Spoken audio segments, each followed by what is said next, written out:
Salve, salve, eminentes irmãos! Hoje Vida Iniciática de primeira linha. Nós estamos com Maurício Palmeira contando a história do seu avô. Um momento incrível para o nosso Supremo Conclave. Não perca, acompanha aí. Ok, primeiro eu quero agradecer a honra de estar aqui falando em relação à minha história vinculada a meu avô Álvaro Palmeira, que é algo que sempre foi um marco na minha vida, né? Uma presença constante. Eu diria até o seguinte, que a partir do momento em que ele nos deixou e foi para o plano superior, ficou aquele sentimento da presença da ausência. Ele sempre continua presente em nossas vidas. Maurício Palmeira Filho, neto de Álvaro Palmeira, filho de Maurício Palmeira e Maria do Céu. Eu fui abençoado com a criação no seio de uma família ilustre, diria assim. Ilustre e rica em valores éticos, valores morais, condutas, comportamento, atitude. Isso tudo foi o legado que tanto meu pai como meu avô me deixaram. Eu, menino, fui morar, nós morávamos primeiro na Tijuca, eu tenho uma lembrança de uma casa ainda no Lins de Vasconcelos. Da Tijuca foi anterior, eu já não me lembro. E aos 4 anos nos mudamos para o Leblon. Meu pai tinha uma ideia de que deveríamos ir para um melhor bairro localizado socialmente, e para que nós estudássemos em melhores escolas e fizéssemos um relacionamento de vida que nos servisse para o futuro. E assim foi. No Leblon foi um momento assim de muita vida, muita alegria, muita luz, porque estávamos ao lado da praia. Então era logo cedo de manhã, eu já com uns 6 anos, os banhistas vinham arrecadando as crianças para levar, para fazer natação, ginástica, jogar futebol. Então é uma vida muito sadia. E cresci estudando alternadamente em instituições públicas e em dados momentos em escolas privadas. Foi muito bom. Era uma época em que nós tínhamos um aprendizado sério no meio público. Eu estudei numa escola próxima, era no Jardim de Alá, Henrique Dodsworth. De lá fui para um curso de preparação para... ali naquela época, como é que se chamava? Era o exame de admissão. Esse curso era o melhor curso da Zona Sul, e de lá fui estudar no Colégio André Maurois, Colégio Estadual André Maurois. Henriette Amado, que era a diretora, era uma mulher de vanguarda, idealista, visionária, e foi uma experiência muito boa. Quando terminei o ginásio, é que eu soube que a turma que nós que eu estava integrado era a turma dos nerds. Até então eu não sabia disso. Nós éramos os nerds do colégio. De lá eu fui estudar no Colégio Andrius, no colégio privado, e no vestibular ingressei para a Universidade Federal do Rio de Janeiro, na Escola de Direito, no Largo do Caco. Então, a minha formação basicamente é essa. Hoje sou mestre em Direito, fiz um mestrado em Portugal, tenho uma relativa média banca de advocacia na área empresarial, na área de negócios, e seguindo a vida com os ensinamentos que me foram dados dentro desse contexto familiar.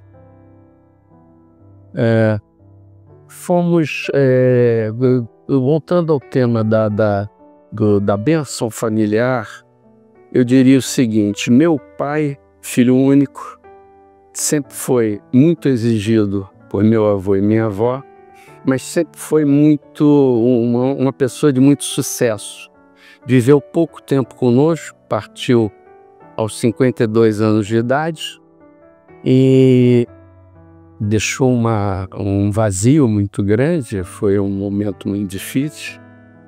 E com o passar do tempo, no mesmo nome, Maurício, eu reparei que meu avô, com a progressão de idade, e foi certamente uma perda muito dura para ele, seu único filho, eu notei que ele, de certa maneira, talvez numa defesa psicológica, ele começou a se dirigir a mim, a se comunicar comigo, como se não fosse comigo, como se fosse com seu filho. E ele me chamava como chamava meu pai, Maurício, meu filho. E eu entendi que isso serviu para amenizar a perda dele. E foi dentro desse cenário que eu ingressei na maçonaria. Álvaro Palmeira nunca me indicou, ou me dirigiu, ou me solicitou nada de maçonaria. Ele apenas falava sobre a ordem, sobre os fatos que eram possíveis revelar sem infringir qualquer regra interna de segredo. E a convivência com o grupo que o cercava é que começou a suscitar em mim um interesse. E esse grupo, sim, sempre insistiu que seria bom para ele se realizaria um pouco mais caso eu entrasse na ordem, porque o papai nunca se interessou pela ordem e não se interessou por um motivo até bem explicado, porque ele viveu um período que foi muito duro para o meu avô, que foi de 1944 a 56, foi um movimento maçônico restaurador, em que meu avô e um grupo grande, entendendo que o então grão-mestre era um perjuro na maçonaria, passaram a combatê-lo. Ele foi, inclusive, expulso do Grande Oriente. Houve uma infinidade de conflitos templários, conflitos até judiciais. E ao final de mais de década, meu avô, vitorioso em todas as demandas, deu prosseguimento à sua vida maçônica quando tentaram lhe entregar as joias do grão-mestrado e ele recusou, dizendo que ele não tinha lutado por ele, tinha lutado pelos ideais da ordem.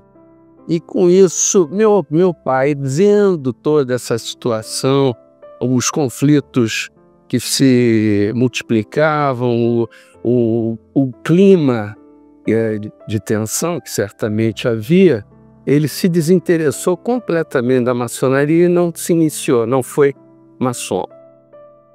Daí essa iniciativa dos irmãos que cercavam meu avô, no sentido de me incentivar, de me instigar em relação à ordem. E com isso acabou que aconteceu, eu fui iniciado na loja Estrela do Rio 123, grande benemérita, uma centenária loja. Tinha um corpo de irmãos fantástico. E foi até uma situação curiosa, porque na minha iniciação,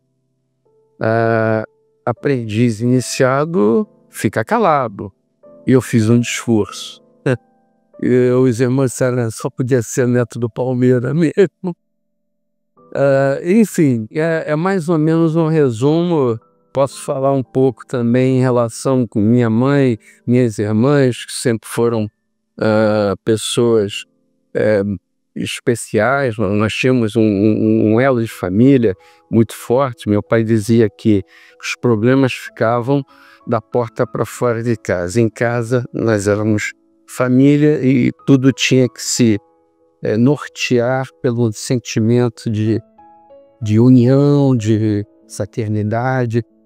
Papai, não, embora não iniciado, certamente ouvindo ao longo da vida dele as discussões, os princípios, a conduta de meu avô, ele era um maçom nato, tá? Embora não iniciado, ele tinha toda a principiologia templária na sua conduta na vida profana. Com toda esse cenário, essa estrutura de vida em que eu episodicamente estava com meu avô, mas vi o exemplo do meu pai. Meu avô, durante a nossa infância, não era tão presente, porque era um homem de muita atividade, sobretudo a maçonaria, o que ele doou para a ordem.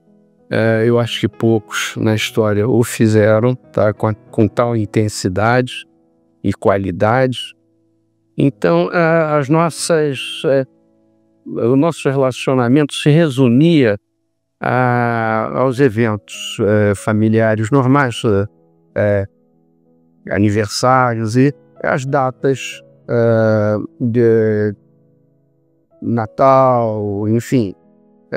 Mas era mais restrito, não tivemos aquela convivência do avô com o neto no tapete, brincando, isso nunca houve. Houve uma intensidade muito grande quando meu pai faleceu, porque aí ele passou a estar muito presente em nossas vidas, não só na questão moral, psicológica, familiar, como financeiramente ele nos apoiou de uma maneira que só um avô amoroso faria. Isso tudo moldou vamos dizer assim, a minha caminhada. Eu gostava de esportes, sempre pratiquei esportes. Sou faixa preta, quarto dan de karatê, coisas que a estrutura de vida que me foi dada me permitiu fazer. Sempre moramos num excelente bairro, na praia. Estudando em bons colégios e vendo os exemplos, eu fui me direcionando para um caminho que hoje se consolidou em minha vida. Filosoficamente, eu entendi os exemplos que me foram dados, tentei incorporar o máximo possível, claro, com as minhas imperfeições, os meus defeitos, até porque eu não fui tão exigido como meu avô foi e como meu pai também. Eu tive uma vida mais mansa, com mais espaço para querer, às vezes até o que não deveria querer. Mas enfim, isso me fez o que sou. Eu tenho dentro de mim o espírito generoso, tanto de meu pai como de meu avô, dos exemplos que eu vi. Me lembro uma vez que nós íamos viajar, havia no Leblon um posto de gasolina na praia. E meu pai abastecendo o automóvel, minha mãe olhando para a ponta da pedra do Leblon, via um casal e de repente uma onda leva o que parecia ser o homem do casal. e comunica a meu pai. Imediatamente acabou a viagem, ele subiu para lá, nos deixou... não, fomos juntos, nos deixou no carro. Ele subiu para a pedra e foi resgatar o camarada dentro d'água, com a perna em fratura exposta, sangrando muito. Ele fez um torniquete com o cinto dele, salvou a vida desse. Era um casal recém-casado, estava em lua de mel no Leblon. Salvou a vida dele. Quando chegou o resgate, a ambulância, eles disseram: não, o senhor perdeu o cinto, porque nós não vamos mexer nesse torniquete, não, que está muito bem feito. O senhor salvou a vida dele. Então eram pessoas assim. E quando você é criado num contexto em que você vê esses... Meu avô sempre generoso, ajudando uma infinidade de pessoas, e tem até uma situação curiosa para relatar, que meu avô era líder do operariado, dirigia um jornal que era trabalhista, que era a Voz do Povo, e pôde expressar suas ideias políticas, e que eram de proteção ao operariado, melhores condições de trabalho, melhores condições de vida. Então, num desses episódios em que ele foi preso e ele dizia: nunca fui preso por atentar contra o patrimônio, a honra ou a vida de quem quer que fosse, sempre por defender ideias trabalhistas e de apoio ao operariado. Ele médico, clinicava de graça, acabava sendo de graça. Alguns podiam pagar e pagavam, mas eram muito, muito poucos.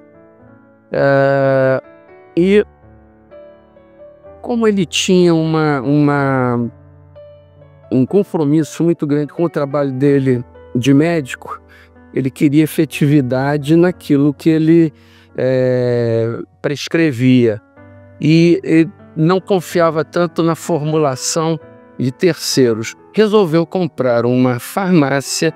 O médico naquela época ele podia formular, ele era natural da profissão que ele, ao prescrever, formulasse também. E ele resolveu formular na própria farmácia dele. Aí, resultado, ele clinicava, atendia, prescrevia e dava o medicamento, porque as pessoas não tinham recursos para comprar. E minha avó não gostava muito daquilo. Numa dessas prisões, quando ele volta, a farmácia tinha sido vendida. E ele, meio perplexo, pergunta a ela: Libânia, você fez isso? Alvinho? Ela chamava ele de Alvinho carinhosamente. Alvinho, que você trabalhe, que nós ajudemos aos mais necessitados, eu não tenho objeção.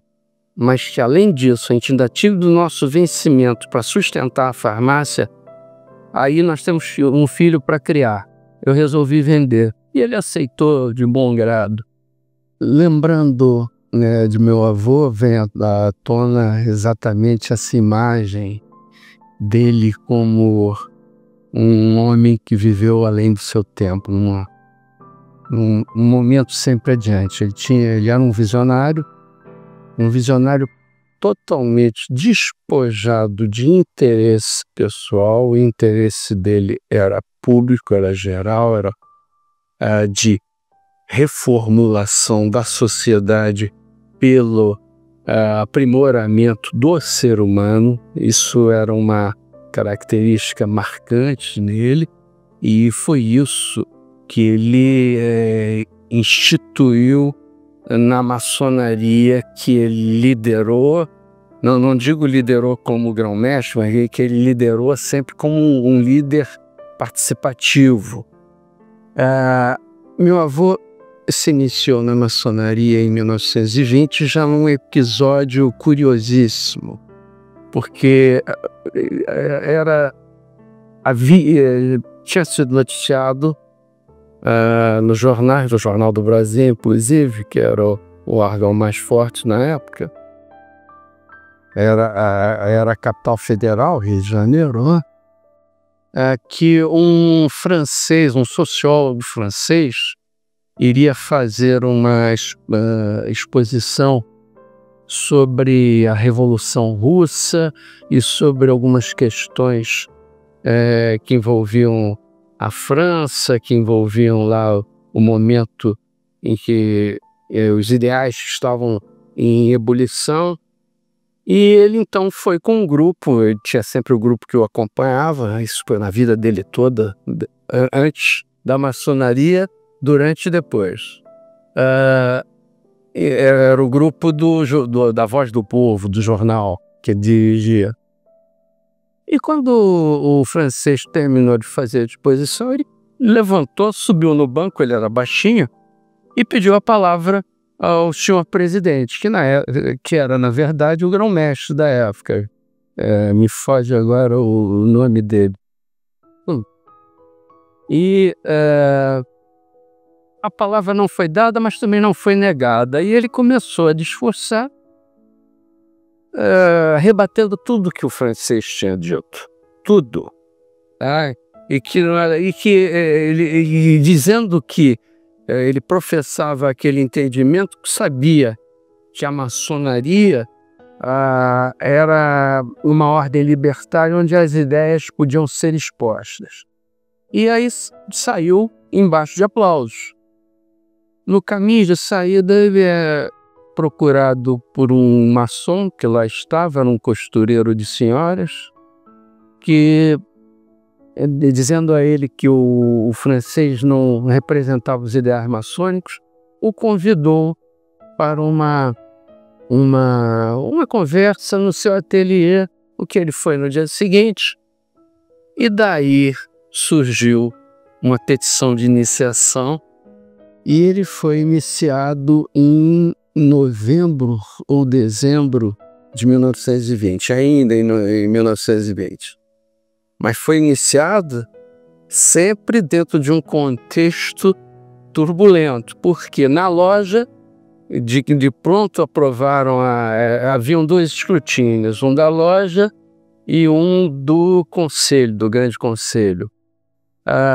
Então, no escrutínio da loja foi de imediato. No grande conselho houve uma divisão, porque alguns maçons mais cautelosos entendiam que ele era um líder muito esquentado, com ideias muito avançadas até para a época, e que poderia gerar um cisma na maçonaria.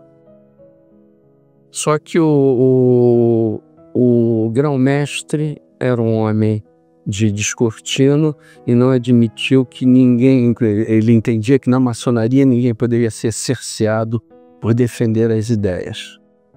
E foi assim que meu avô entrou na maçonaria pelo voto de Minerva do então grão-mestre. Tá?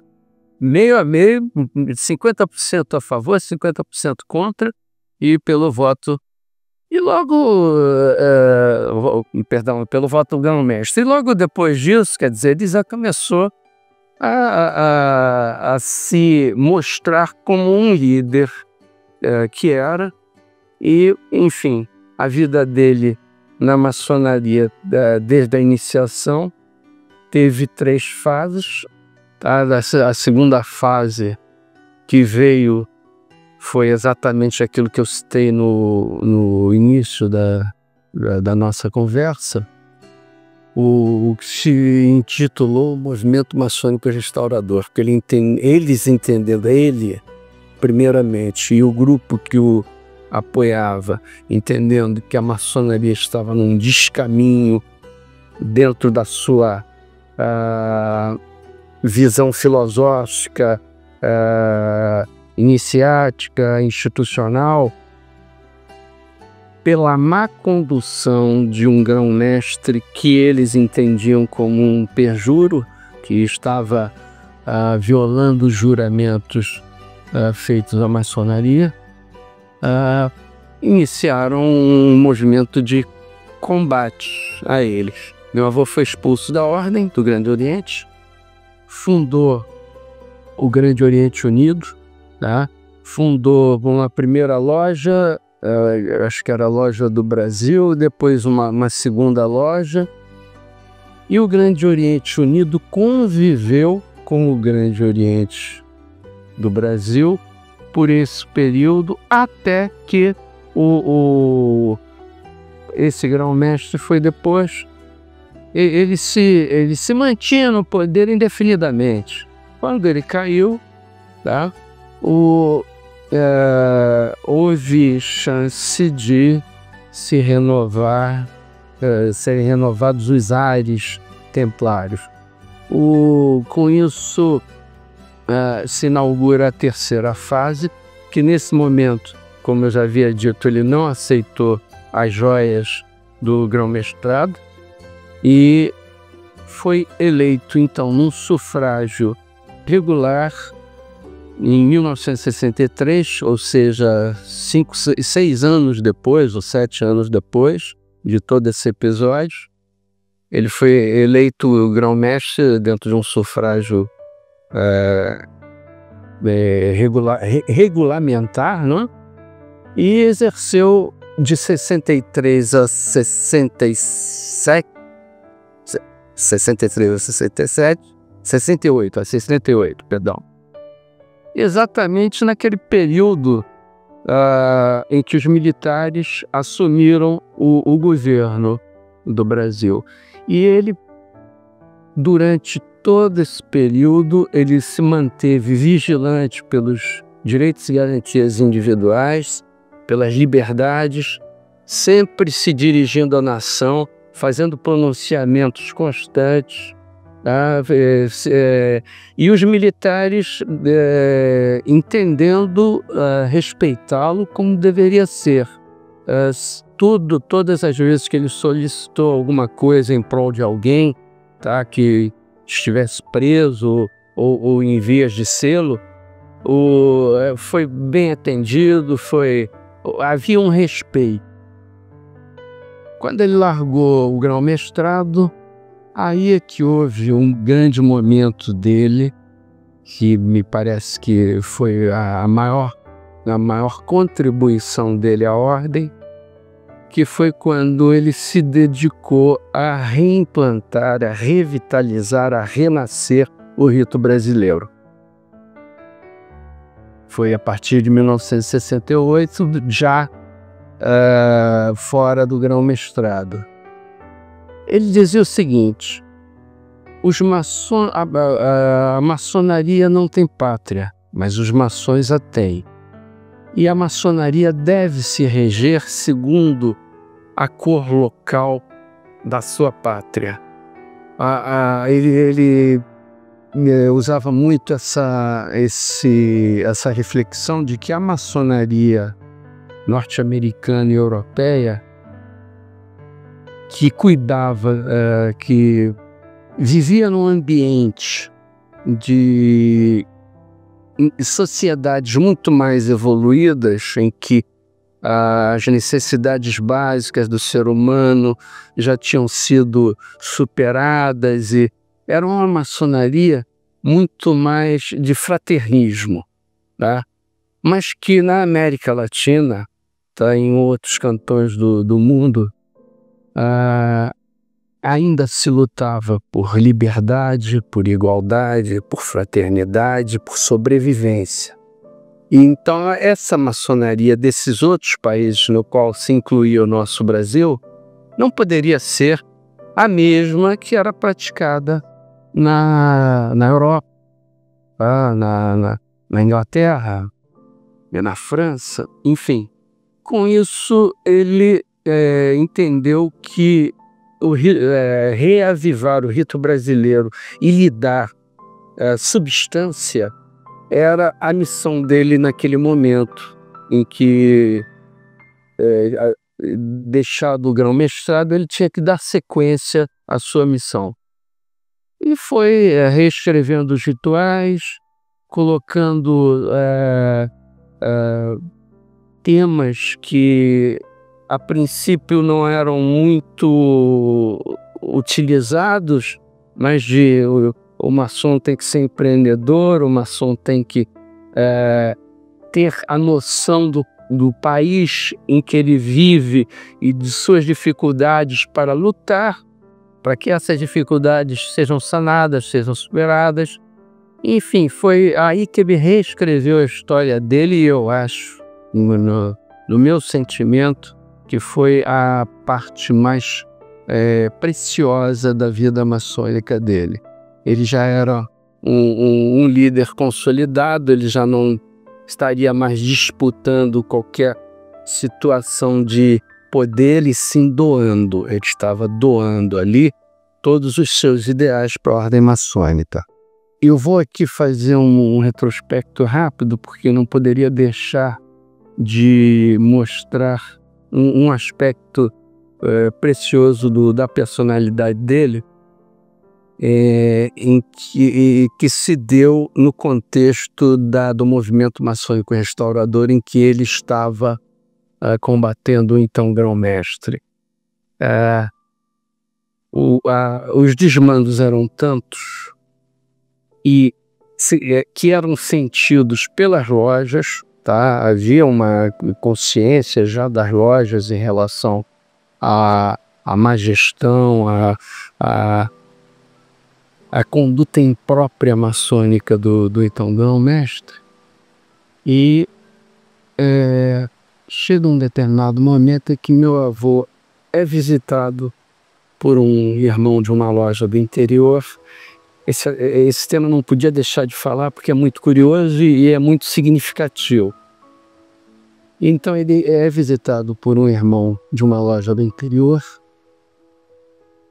que tinha se reunido em sessão carbonara, e ele estava cometido da missão de extinguir o grão-mestre. Aí meu avô se vê naquela situação que ele nunca pensou que fosse acontecer, e imediatamente rechaçou. Esse irmão estava completamente convicto da missão que a loja tinha lhe dado, até porque quando fizeram o sorteio de quem seria o irmão a ter essa atitude, foi escolhido um outro irmão, e ele entrou em substituição por vontade própria, porque o irmão era casado e tinha filhos. Ele era um homem solteiro sem compromisso. E meu avô teve um trabalho muito grande para demovê-lo e demover a loja daquela intenção. E conseguiu com uma tirada magistral, que foi convencê-los de que, se assim agissem, iam criar um mártir de alguém que não tinha valor para ser mártir. Então, por isso, demoveu-os da ideia carbonara, da missão carbonara. Mostrava também o lado dele de sensatez total. Bom, vamos fazer aqui uma lembrança da parte mais leve e agradável disso tudo, que eram os momentos em que esse grupo que me conduziu à maçonaria se reunia em torno dele, e nós tínhamos uma casa em Miguel Pereira. Era uma casa dele que se chamava Charito, tinha escrito lá, e segundo ele, em japonês, Charito queria dizer lugar onde se guardam coisas preciosas. Então, meu avô já numa idade mais avançada e tal, havia um vínculo, minha avó já tinha falecido, meu pai também. A casa representava um centro de energia familiar para ele, que ele cultuava. E o grupo o acompanhava. Então, de 15 em 15 dias, subíamos a Miguel Pereira, todos.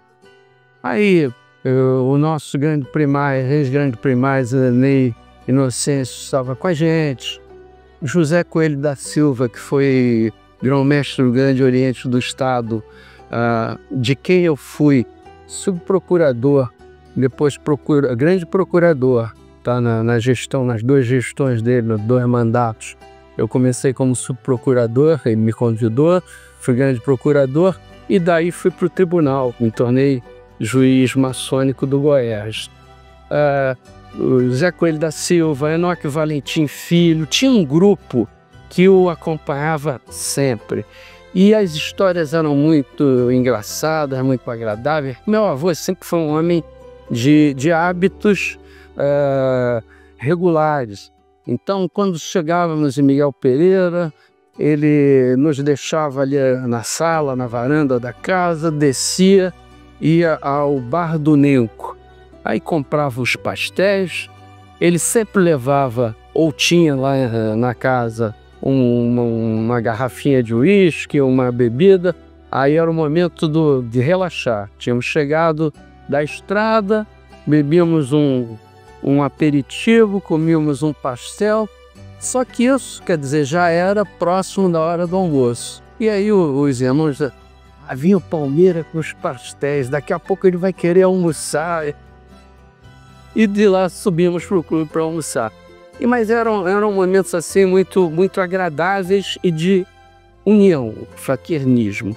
E tive com esses episódios a oportunidade de conhecer melhor a maçonaria no seu aspecto externo dos irmãos, das pessoas que cercavam ele. E foi muito, muito prazeroso conhecer o irmão Ney naquela época, assim como o Coelho e outros que eu já nem me lembro, não consigo enumerar todos, que sempre tinha um grupo, mas esses estavam sempre mais permanentemente próximos a ele. Era uma época muito agradável e dava a ele uma alegria, uma satisfação. Bom, Álvaro Palmeira foi pai, avô, marido, líder, escreveu uma história de vida como que poucos homens têm capacidade de fazê-lo. Se doou à maçonaria de uma tal maneira que um bocado do que se vive nela tem sempre alguma coisa que teve o toque dele, tá? A gente lendo o livro do Fernando Faria sobre o rito brasileiro, você vai ver o nome dele mencionado em uma centena de episódios. Ele, como visionário, viveu à frente de seu tempo, deixando um legado de exemplo, de ideias férteis, que, se bem aproveitadas, certamente na ordem e no rito brasileiro,